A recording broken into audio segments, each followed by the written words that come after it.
Hello everyone, मैं ब्रजेश पांडे आप सबका पांडे जी क्लासेस में एक बार फिर स्वागत करता हूं। आज स्टूडेंट हम बात करेंगे हेजनबर्ग अनसर्टेनिटी प्रिंसिपल, जो कि अगर हम बात करें एटॉमिक स्ट्रक्चर में बड़ा ही इंपॉर्टेंट रोल प्ले करता है ये टॉपिक अपने आप में। और जो क्वांटम केमिस्ट्री की हम बात करते हैं उसमें भी अनसर्टेनिटी ऑफ प्रिंसिपल का बहुत ही बड़ा योगदान है। तो स्टार्ट करते हैं हेजनबर्ग अनसर्टेनिटी प्रिंसिपल। डिटेल में जाएंगे इस लेक्चर में, क्या इसके मैथमेटिकल फार्मूलेशन है, डिफरेंट फॉर्म्स में आपको बताऊंगा जो कंपटीशन में पूछी जाती हैं। फिर हम बात करेंगे कि एक्सप्लेनेशन कि अनसर्टेनिटी प्रिंसिपल जो हेजनबर्ग ने दिया उसका एक्सप्लेनेशन क्यों है, क्यों हम उसे वैसे काउंट करते हैं, और why electron can not exist in the nucleus. Electron nucleus में क्यों नहीं एग्जिस्ट करता, इसको मैथमेटिकली किसने प्रूव किया, हेजनबर्ग ने। तो सब बातें हम इस वीडियो में बात करेंगे स्टूडेंट। तो स्टार्ट करते हैं हेजनबर्ग अनसर्टेनिटी प्रिंसिपल। तो सबसे पहले अगर हम बात करें स्टूडेंट तो Werner Heisenberg great physics scientist हैं। इन्होंने 1927 के अंदर अनसर्टेनिटी प्रिंसिपल दिया जिसको हम कहते हैं हेजनबर्ग अनसर्टेनिटी प्रिंसिपल। क्या दिया ये प्रिंसिपल?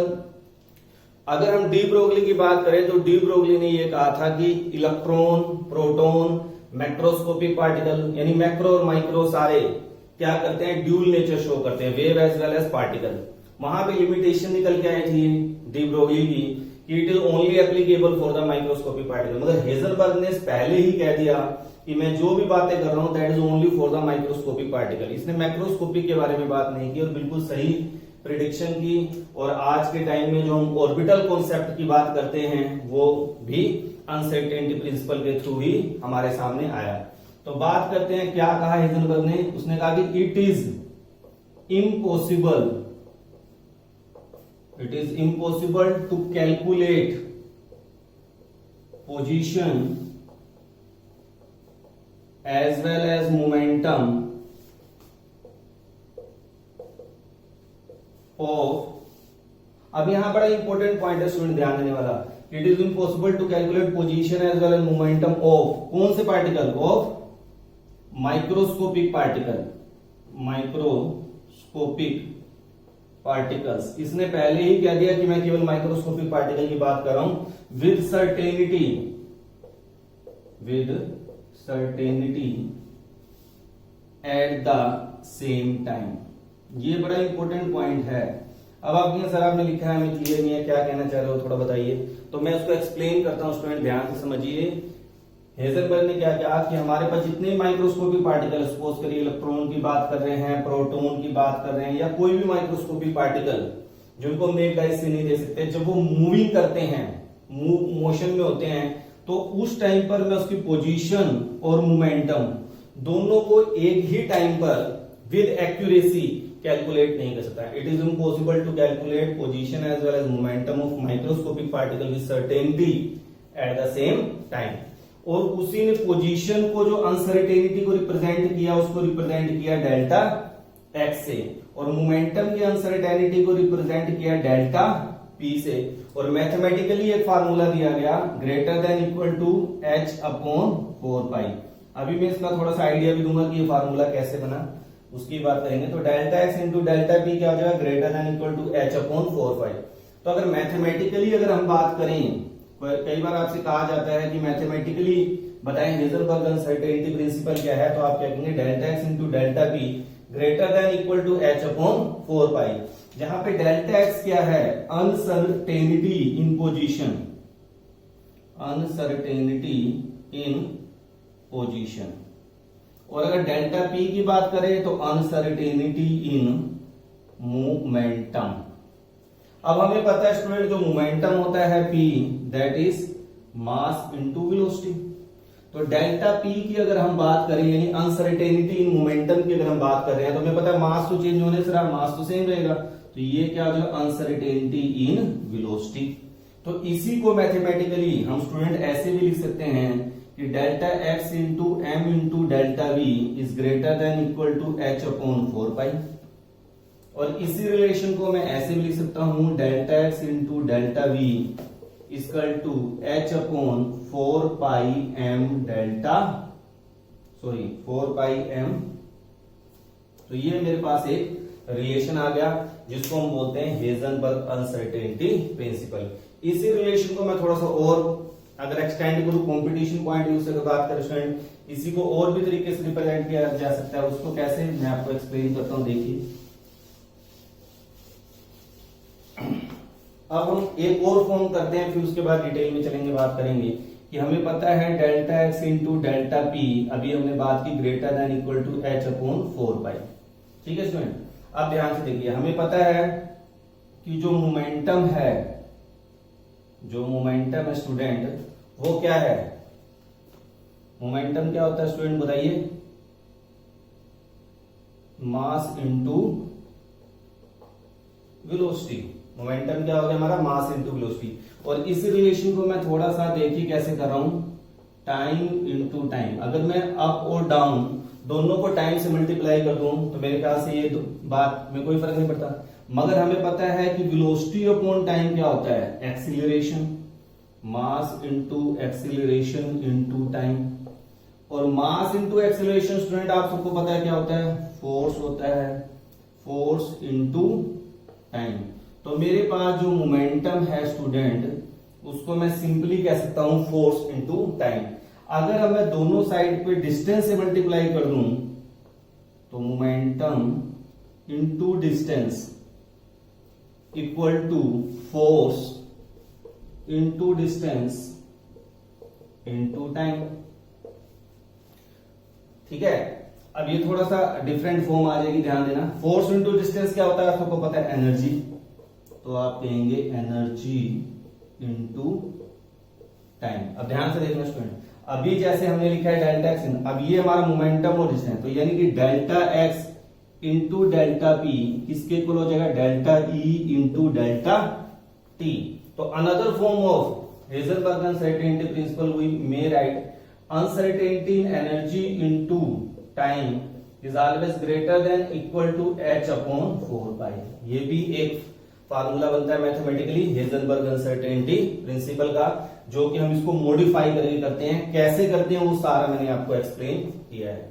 तो बहुत ही इंपॉर्टेंट कॉन्सेप्ट है स्टूडेंट, और जैसे जैसे आप इसको आगे बढ़ते जाएंगे आपको आनंद और मजा आएगा, नहीं समझ आएगा कि एक्चुअल में साइंटिस्ट कितना ग्रेट था। 1932 के अंदर नोबेल प्राइज भी हेजनबर्ग अनसर्टेनिटी प्रिंसिपल इनको हेजनबर्ग को मिला हुआ है। और इवन जो सेकंड वर्ल्ड वॉर हुआ था उसमें जो हम कहें कि न्यूक्लियर वेपन, न्यूक्लियर बम जो बना था, उसके अंदर भी हेजनबर्ग का बहुत ज्यादा योगदान था। तो एक बहुत ही ग्रेट साइंटिस्ट के बारे में हम बात कर रहे हैं और एक बहुत ही इंपॉर्टेंट प्रिंसिपल की बात कर रहे हैं। तो इसको डिटेल में समझिए और फिर समझ आएगा आपकी आपको ऑर्बिटल कॉन्सेप्ट कहां से आया। तो हम बात कर रहे हैं delta x into delta p greater than equal to h upon 4 pi. अब थोड़ा सा और इसको मैथमेटिकली हम जाते हैं। हमें पता है एच क्या है स्टूडेंट? प्लैंक कांस्टेंट है। और 4 पाई, पाई भी क्या है? कांस्टेंट है। ये दोनों कांस्टेंट क्वांटिटी हैं। तो अगर ये दोनों कांस्टेंट है तो हम ऐसे कह सकते हैं delta p x into equal to constant. और इसी रिलेशन को मैं ऐसे कह सकता हूं delta x is inversely proportional to delta p. अब यहां से बड़ा इंपॉर्टेंट कॉन्सेप्ट निकल के आ रहा है, जो कि आपके जो अपने स्टेटमेंट दी थी उसको भी एक्सप्लेन करेगा। अब डेल्टा एक्स क्या स्टूडेंट? Uncertainty in position. अगर मैं कह रहा हूं कि मिनिमम अनसर्टेनिटी इन पोजीशन, यानी डेल्टा एक्स जो है मेरा वो मिनिमम है। क्या है? मिनिमम। सपोज करिए मिनिमम है, तो ये क्या हो जाएगा स्टूडेंट? आप कहेंगे सर ये मैक्सिमम हो जाएगा क्योंकि यूनिवर्सली। तो अगर मैंने बहुत ही एक्यूरेसी से पोजीशन को कैलकुलेट कर लिया, यानी अनसर्टेनिटी बिल्कुल मिनिमम रखी, हाईली, एक मूविंग इलेक्ट्रॉन या मूविंग पार्टिकल, माइक्रोस्कोपिक पार्टिकल की, तो उसी टाइप उसका मोमेंटम स्टूडेंट क्या हो जाएगा? मैक्सिमम हो जाएगा। यानी it is not possible to calculate position as well as momentum of an microscopic particle with absolute accuracy at a same time. हम नहीं निकाल सकते। अब आप कहें सर ऐसा माइक्रोस्कोपी के केस में क्यों है, मैक्रोस्कोपी के केस में क्यों नहीं है? इसका एक्सप्लेनेशन दीजिए, वो भी मैं आपको देता हूं। आप थोड़ा सा इमेजिनेशन करिए कि मैं अगर आपको इस टाइम कहूं कि मुझे बताइए कि शताब्दी एक्सप्रेस, वैसे आजकल तो चल नहीं रही, लॉकडाउन है, बंद है, मगर मान लो मैं आपको कहूं शताब्दी एक्सप्रेस कहां पे है, तो आप कहेंगे सर पता कर सकते हैं हम रेलवे के कंप्यूटर जो सिस्टम है उस पर जाएंगे, कहेंगे शताब्दी एक्सप्रेस, तो आपको उसकी एग्जैक्ट पोजीशन बता देगा कि कहां पर कितनी स्पीड से और किस पोजीशन पर वो मूविंग कर रही है। यानी मैक्रोस्कोपी के केस में हम उसकी position as well as momentum as well as velocity हम क्या है एक्यूरेट बता सकते हैं at the same time, but this is not possible in case of microscopic particle. वो कहता है ऐसा क्यों? कहता है सपोज करिए कि मान लो मेरे पे एनसीईआरटी में गिवन होता है कि भाई मान लो एक चूहा है वो घूम रहा है कमरे में और आपने उसके ऊपर टॉर्च की लाइट मार दी, तो उससे उसके क्या फर्क पड़ेगा? क्या वो उसकी पोजीशन को चेंज कर देगा या उसकी वेलोसिटी को चेंज कर देगा? छोड़िए उसे, मान लो हम हैं, मैंने क्या किया, मैं धूप में चला गया सनलाइट में, सनलाइट मेरे पे फॉल कर रही है, तो क्या सनलाइट फॉल करने से मेरी पोजीशन या वेलोसिटी के अंदर चेंज आ जाएगा? तो वो कहेगा नहीं आएगा। मगर हम बात किसकी कर रहे हैं स्टूडेंट? माइक्रोस्कोपिक पार्टिकल की बात करें, यानी इलेक्ट्रॉन की, प्रोटॉन की, जिनका मास क्या है? मगर इलेक्ट्रॉन के मास की बात करूं 9.1 into 10⁻⁻31, that is very very small. इतना स्मॉल कि इतने माइक्रोस्कोपिक पार्टिकल ऊपर एक सनलाइट, एक फोटोन ऑफ लाइट, अगर एक खाली वन क्वांटा ऑफ लाइट भी अगर उसके ऊपर फॉल करती है स्टूडेंट, तो वो उसकी एनर्जी को चेंज कर देता है और उसकी वजह से उसकी वेलोसिटी और स्पीड भी क्या हो जाती है? चेंज हो जाती है। कैसे? हम थोड़ा सा और डिटेल में समझते हैं। सपोज करिए स्टूडेंट कि ये हमारा क्या है? इलेक्ट्रॉन है। ये एक ऑर्बिट में इलेक्ट्रॉन क्या कर रहा है? मोशन कर रहा है, ठीक है।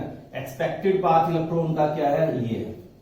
मगर जब कोई सनलाइट इस इलेक्ट्रॉन के ऊपर फॉल करेगी, स्टूडेंट ध्यान से देखना, जब कोई सनलाइट, मैंने लाइट इसके ऊपर फॉल करेगी, अब कोई भी ऑब्जेक्ट मुझे क्यों दिखाई देता है? पहली बात तो ये, मान लो ये मुझे दिखाई दे रहा है, पेन है, ये क्यों दिखाई दे रहा है? क्योंकि लाइट फॉल कर रही है। लाइट ने फॉल किया, मेरे रिफ्लेक्ट किया रेटिना पर, मेरे इमेज में मुझे पता चला कि यहाँ पे पेन है, मुझे इसकी पोजीशन पता चलेगी मेरे हाथ के पास है।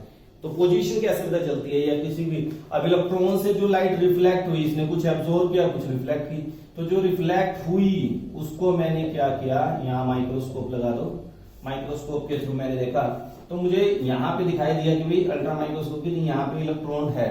मगर जैसे ही लाइट ने इसको, इलेक्ट्रॉन ने लाइट को एब्जॉर्ब किया, स्टूडेंट इसकी एनर्जी क्या हो जाएगी? चेंज हो जाएगी, क्योंकि इलेक्ट्रॉन है, इसकी एनर्जी चेंज होते ही अब ये क्या करेगा? जाना तो इस पाथ से था, मगर इसका ये न्यू पाथ जनरेट हो जाएगा।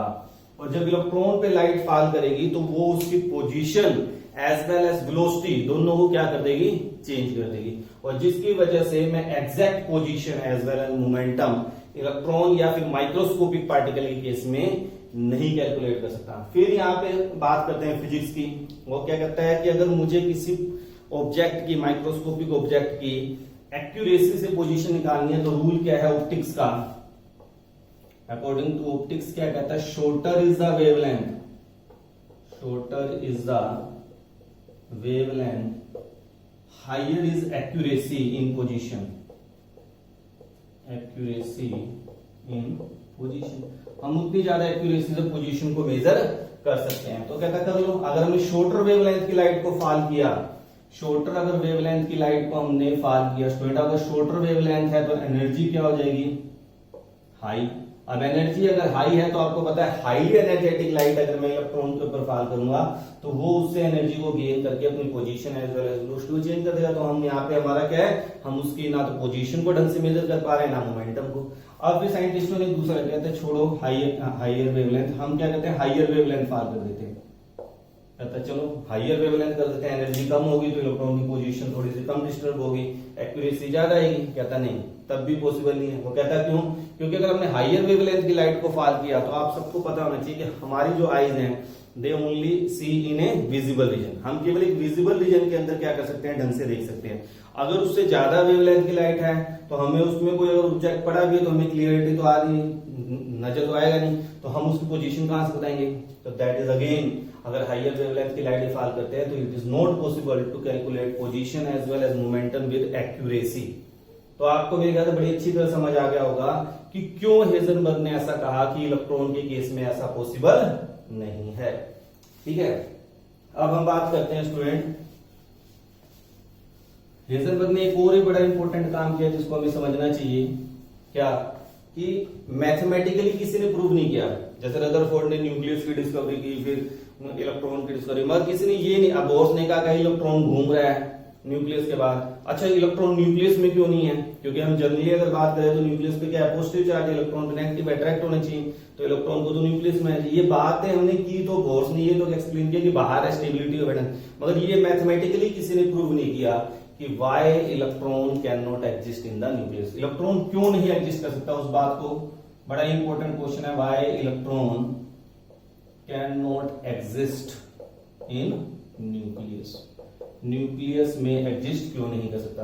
तो अगर हम बात करें बेटा इलेक्ट्रॉन क्यों नहीं न्यूक्लियस में एग्जिस्ट कर सकता, तो हम मान के चलते हैं, सपोज करिए कि मैं यहाँ पे खड़ा हूं, मेरे को इस कमरे में बंद कर दिया गया, तो मेरी मैक्सिमम अनसर्टेनिटी इन पोजीशन क्या होगा। आप ये सर आप ज्यादा इस पॉइंट से उस पॉइंट तक जा सकते हैं, यही आपकी घूमने की है, तो मैक्सिमम अनसर्टेनिटी ही होगी। अगर मैं न्यूक्लियस को एक सर्कल हम स्फेरिकल मान के चलते हैं, मान लो इलेक्ट्रॉन न्यूक्लियस के अंदर एग्जिस्ट कर रहा है, तो ज्यादा से ज्यादा कहां तक लाई करेगा, यहां से यहां तक, यानी डायमीटर ऑफ द न्यूक्लियस। तो न्यूक्लियस का जो डायमीटर होता है स्टूडेंट, न्यूक्लियस डायमीटर वो जनरली किस रेंज में होता है, 10 की पावर -15 मीटर, 10 की पावर -14 टू 10 -14। तो हम बात करते हैं अनसर्टेनिटी इन पोजीशन की, तो maximum uncertainty in position, language देखिए स्टूडेंट, मेन पॉइंट है लैंग्वेज पे, मैक्सिमम अनसर्टेनिटी इन पोजीशन क्या कर दिया, 10 की पावर -15 मीटर ले लिया। अगर इलेक्ट्रॉन को हम मान लेते हैं, suppose electron exist in nucleus, मान लो मैं कहता हूं इलेक्ट्रॉन क्या है, न्यूक्लियस में एग्जिस्ट कर रहा है, तो अगर इलेक्ट्रॉन न्यूक्लियस में एग्जिस्ट कर रहा है तो मैक्सिमम अनसर्टेनिटी इन पोजीशन क्या हो गया, 10 की पावर -15 मीटर। तो मिनिमम, अब लैंग्वेज देखिए मैं चेंज कर रहा हूं, मिनिमम अनसर्टेनिटी इन वेलोसिटी।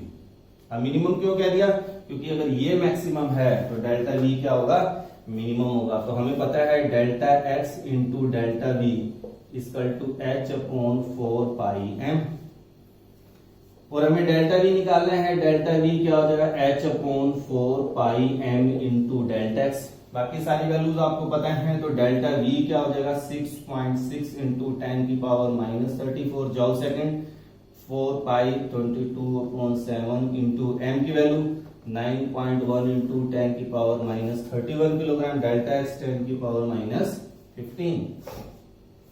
और इस सबको जब हम सोल्व करते हैं बेटा, मैं अप्रोक्सीमेशन में लिख रहा हूं 600 इंटू 10 की पावर 8 मीटर पर सेकेंड।